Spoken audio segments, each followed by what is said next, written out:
Hi friends, this is Manimegalai Muthumani. நம்மளோட பலம் என்ன, பலவீனம் என்னன்றது நமக்கு தாங்க முழுசாக தெரியும்.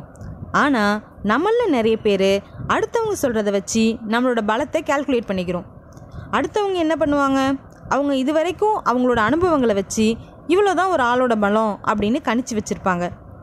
அதே மாதிரி எல்லோரும் இருக்கணுன்ற அவசியம் இல்லை. நம்மளோட முழு பலம் என்ன அப்படின்றது நமக்கு மட்டும்தான் தெரியும். அடுத்தவங்க கேல்குலேஷனை வச்சு நாம் நம்மளை எடை போட்டோம் அப்படின்னா கடைசி வரைக்கும் நம்ம முழு பலத்தை நம்மளால் என்னென்னு தெரிஞ்சுக்க கூட முடியாது. ஆனால் நம்மளோட முழு பலம் எப்போ வெளியில் வரும்னு கேட்டிங்கன்னா, எப்போ நமக்கான ஒரு நெருக்கடியான சூழல் உருவாகுதோ அப்போ தாங்க வெளியில் வரும். அந்த மாதிரி ஒரு சூழ்நிலையை தான் இந்த கதையில் நம்ம பார்க்க போகிறோம். வாங்க கதைக்குள்ளே போகலாம். ஒரு அழகான கிராமத்தில் ஒரு அம்மா தன்னோட 2 பசங்களோட வாழ்ந்துட்டு வராங்க. அந்த 2 பசங்களில் பெரிய பையனுக்கு வயசு 10, சின்ன பையனுக்கு வயசு 6. அவங்க அப்பா இறந்துட்டாரு. ஸோ அவங்க அம்மாவோட உழைப்பில் தான் 3 பேரும் வாழ்க்கை நடத்திட்டு வராங்க. அவங்க அம்மா காலையில் வேலைக்கு போனால் சாயங்காலம் தான் வீட்டுக்கு வருவாங்க. அவங்க காட்டை தாண்டி ஊருக்கு வெளியில் போய் வேலை பார்த்துட்டு தினமும் திருப்பி வருவாங்க. அது கொஞ்சம் அடர்த்தியான காடு. ராத்திரி நேரங்களில் அந்த காட்டு வழியாக போகிறது ரொம்ப கஷ்டம். அதனால் எப்பவும் இருட்டுறதுக்கு முன்னாடியே அவங்க அம்மா வேலை முடித்து வீட்டுக்கு வந்துடுவாங்க. அந்த 2 பசங்களுமே ரொம்ப புத்திசாலிங்க. ஸோ ஊரில் எல்லார்கிட்டேயும் நல்லா பழகி ஒரு நல்ல பேரோடு இருந்தாங்க. ஒரு நாள் சாயங்காலம் அந்த 2 பசங்களும் தன்னோட அம்மாவை பார்க்குறதுக்காக அவங்க வேலை செய்கிற இடத்துக்கு போயிருக்காங்க. அம்மாவை பார்த்து முடித்தோன்னே அவங்க திரும்பி வர கிளம்புறாங்க. அவங்க அம்மா, இப்போவே இருட்ட ஆரம்பிச்சுட்டு பார்த்து பத்திரமா சீக்கிரம் வீடு போய் சேருங்க அப்படின்னு சொல்லி அனுப்பி வச்சிடுறாங்க.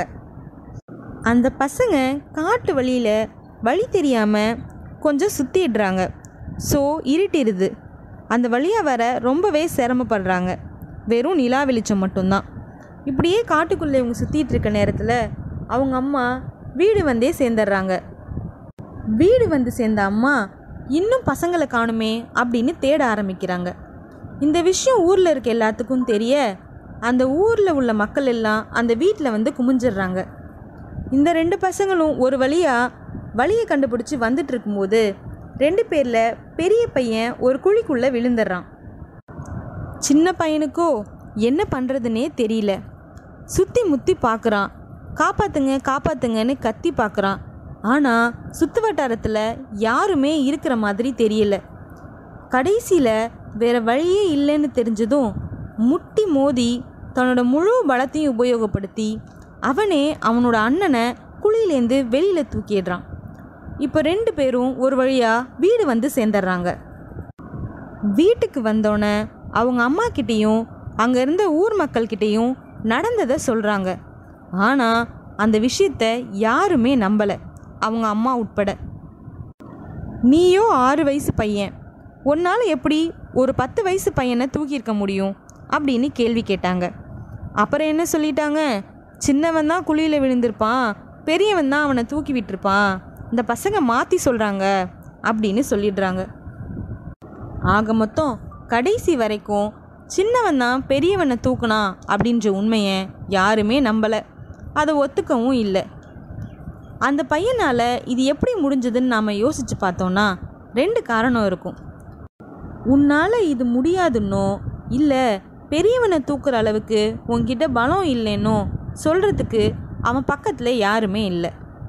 இன்னொரு காரணம் என்னன்னு கேட்டிங்கன்னா, அவங்க அண்ணனை அவனால் மட்டும்தான் அந்த சூழ்நிலையில் காப்பாற்ற முடியும் அப்படின்ற நெருக்கடியான சூழல் தான். ஓகே ஃப்ரெண்ட்ஸ், இந்த கதை உங்களுக்கு பிடிச்சிருந்தால் லைக் பண்ணுங்கள், உங்கள் ஃப்ரெண்ட்ஸ்க்கு ஷேர் பண்ணுங்கள். இதே மாதிரியான கதைகள் மற்றும் சுவாரஸ்ய தகவல்களுக்காக இந்த சேனலை சப்ஸ்கிரைப் பண்ணுங்கள். தேங்க்யூ.